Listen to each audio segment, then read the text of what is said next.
Oui, pour moi, le socialisme intègre la dimension écologique.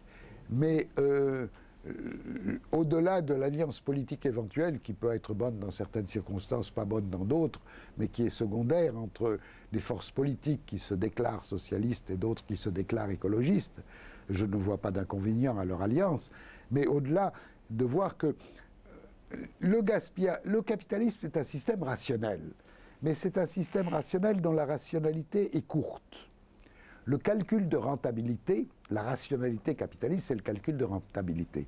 Le calcul de rentabilité est un calcul qui va de quelques minutes pour un spéculateur en bourse à 30 ans au maximum pour une décision majeure d'investissement dans la recherche ou dans la recherche d'une ressource naturelle nouvelle, de gisement pétrolier par exemple. Mais 30 ans, qu'est-ce que c'est dans l'histoire de l'humanité? C'est une fraction de seconde. Et nous avons besoin donc d'un...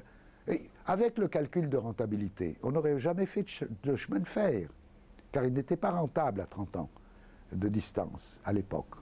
Le transsibérien, les transaméricains, etc., qui ont changé la face du globe. Avec le calcul de rentabilité, les Européens n'auraient jamais construit de cathédrale, qui prenait un siècle à construire et qui n'était pas rentable, même si on demandait par la suite aux fidèles de verser leur obol.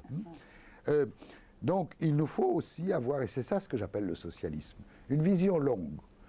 Une vision longue aussi lucide que possible, mais nous n'avons pas de médicaments qui nous donnent à l'avance la sécurité absolue que toutes les décisions prises par les êtres humains seront toujours les meilleures.